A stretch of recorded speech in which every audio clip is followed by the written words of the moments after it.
Il est tout juste 18 h, c'est l'heure d'une nouvelle édition sur Grand Lille TV. Soyez les bienvenus si vous nous rejoignez ensemble. On fait le point sur cette journée. Et nous sommes le lundi 17 septembre.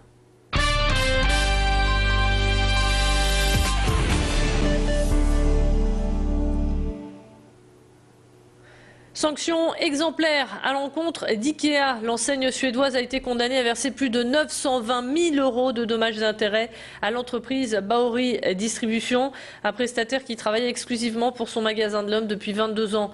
Il était chargé du montage des meubles et de l'installation des cuisines.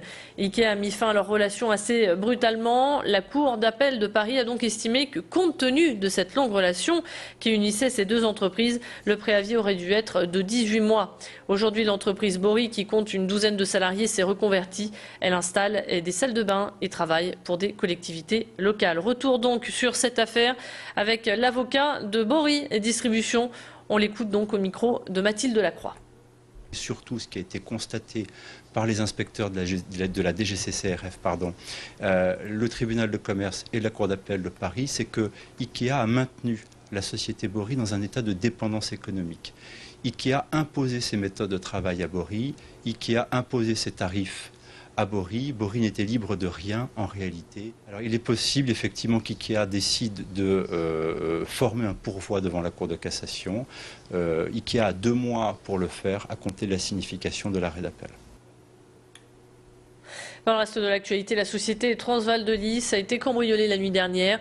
Le dépôt de bus situé à Comines a reçu la visite de 3 ou 4 voleurs.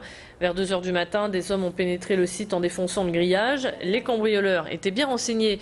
Ils ont percé là où il fallait pour accéder au coffre et se sont ensuite servis d'un bus pour les extraire. Le butin est relativement faible et maigre, 3 à 4 000 €, ainsi que des tickets restaurants. L'arrivée d'un conducteur de bus vers 4 h 30 les a poussés à prendre la fuite.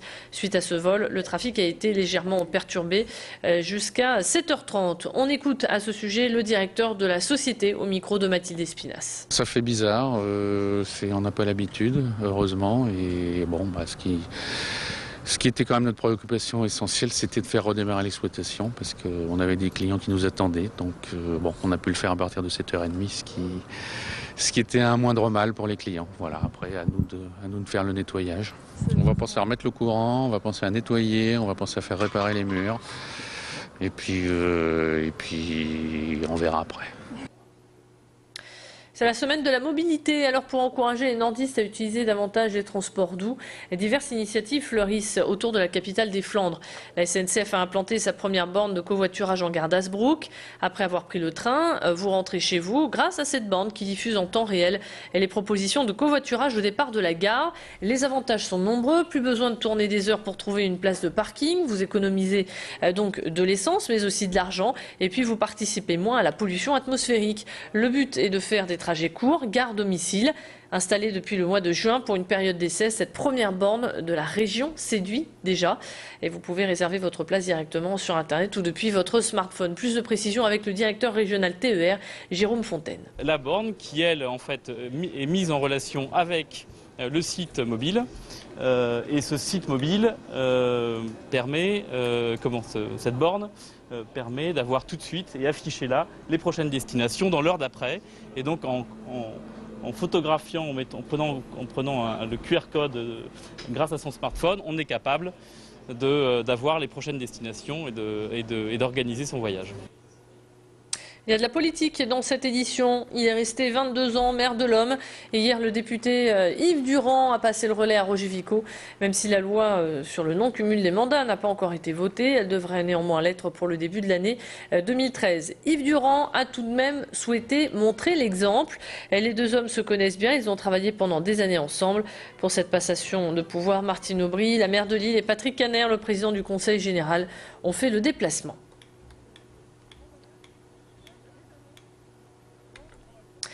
Louis Dreyfus, de passage à Lille, l'homme d'affaires s'est arrêté à Sciences Po pour rencontrer les étudiants. Depuis le mois de décembre 2010, Louis Dreyfus est le président du directoire du groupe Le Monde, ainsi que le directeur de la publication.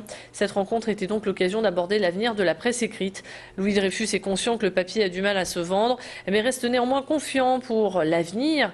Après avoir dressé les points forts du journal, dont l'objectif est de s'adresser à un public plus large, Louis Dreyfus a évoqué le futur de la presse écrite sur Internet. On l'écoute au micro de Mathilde Espinasse. Je pense que ce ne sera pas la fin, je pense que ce sera lent, mais qu'à terme, ce sera un élément peut-être central, mais marginal de notre modèle économique. Aujourd'hui, la marque Le Monde, c'est une marque qui est à 80% papier en termes de chiffre d'affaires économique.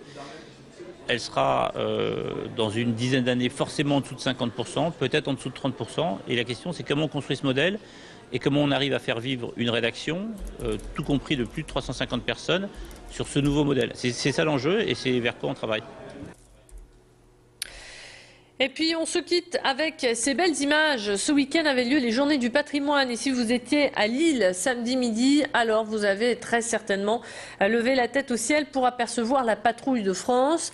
Un joli drapeau tricolore flottait dans le ciel après leur passage. Le soleil était heureusement au rendez-vous. Alors le sera-t-il cette semaine? Eh bien pour le savoir, on marque une courte pause et on se retrouve dans un instant pour votre météo. Restez avec nous, l'actualité se poursuit. Retour de l'information à 18h15. A tout de suite sur Grand Lille TV.